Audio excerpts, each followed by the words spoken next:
Hey, sweetie. Hi. Here we go. Yeah. Quiet. You and me. Quiet, please. You've been so brave. You're my hero. I won't let you fall. I'm strong. Okay, a little left.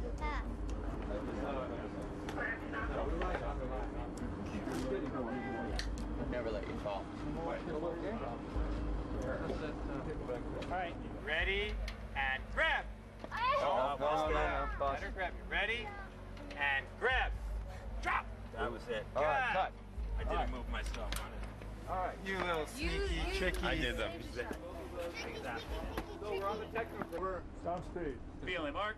All right, Mark, it's on you. I'm set. Cat, I got her.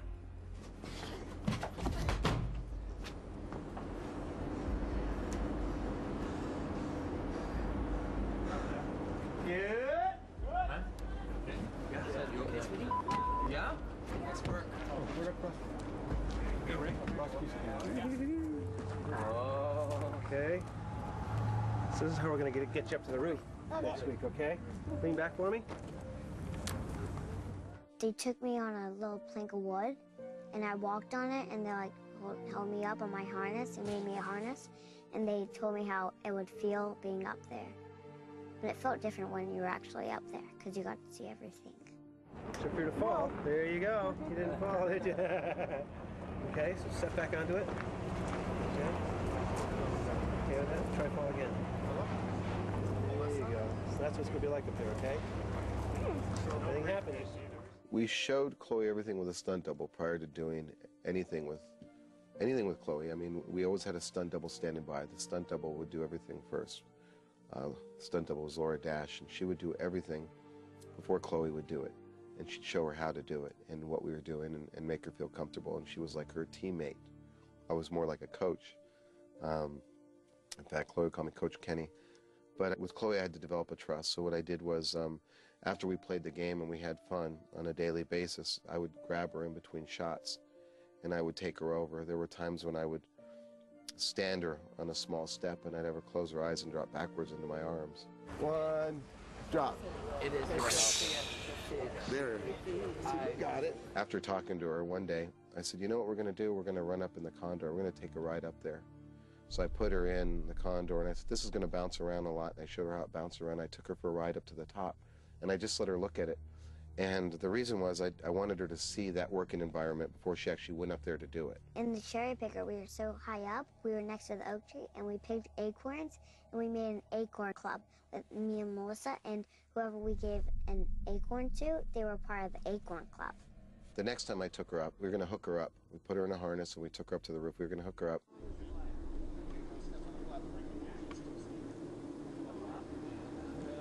I was there that day right when we brought her up. Kenny Bates is in the basket, and we're waiting, and Kenny goes like this. He was looking right at me, and he came back down, and he goes, her lip was trembling, and then all of a sudden she started to do it, and she got more fun with it. Hey, Richard? Yeah. Let's lock it. Now the tension. A little tension. That's good. The overhead suspension rig for Chloe was a Traveler on an endless, which means that there's an overhead cable trolley that has a line that drops down. There's a belly shoe. The Traveler moves back and forth, and in between the Traveler, there's a little belly in it, and there's a pulley on there. So as you let that line out, that drops down or lifts up. And that line is controlled by ground systems, by two guys on either end, and that'll lift her up and down. And the forward and back was controlled manually by two operators, which would bring her forward or back, and they all had an eye line on Chloe. That was the system that came down into a flying harness that was picked up both hips. For Chloe, the idea was to feel the tension, but to give her a little resistance. Give her a few pounds of resistance so she knows it's there, but without her realizing it, she was actually walking with her own balance on the beam.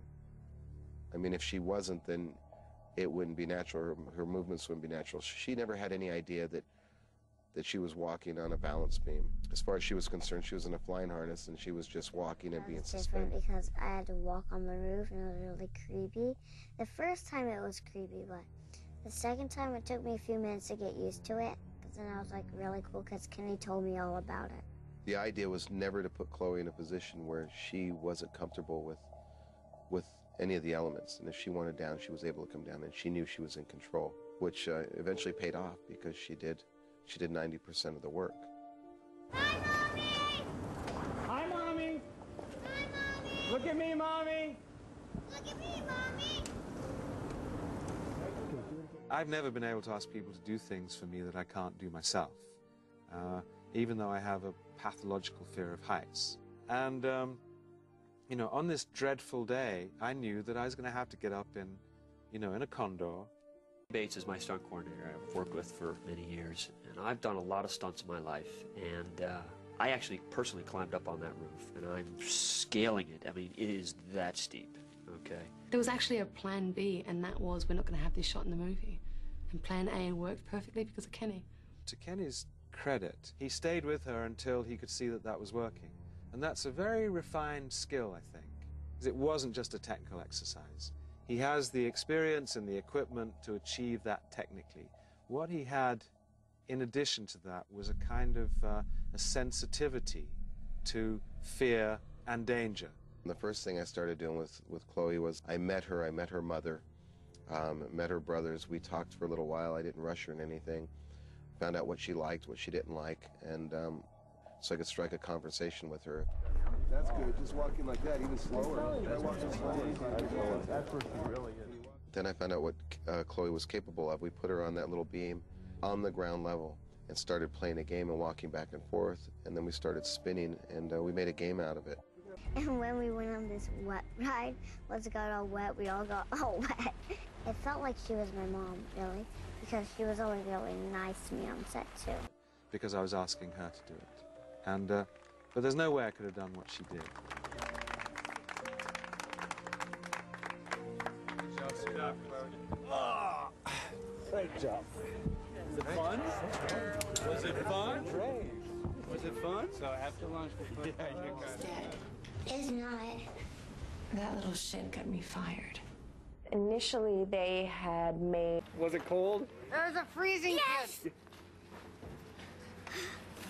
Come on, let's go over to the... The reason was I didn't want to get close to them. I didn't want to fall in love with them. It just made my job. I think she misses her daddy. Give me back my daughter.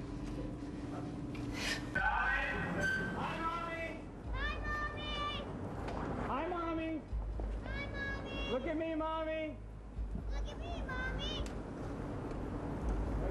Me, I tended to ask him about them because I didn't feel strong enough necessarily to always challenge lines, you know, challenge the writing. I didn't feel the confidence of it.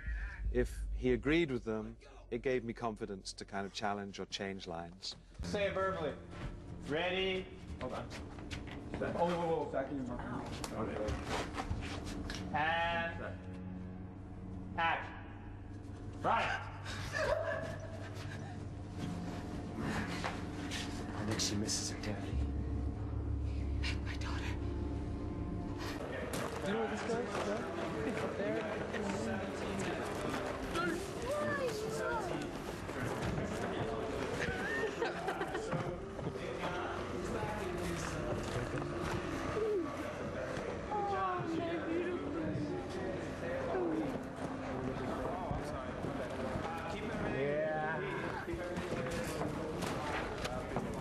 God, that was a great shot at the end with him. You should see the end of that. Look at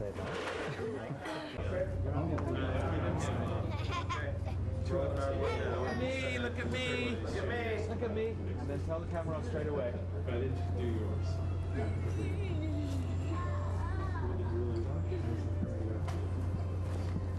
You watched the show? What you get? Oh! Oh! Are we shooting? Whoa! I'm king of the king! Let me try with you.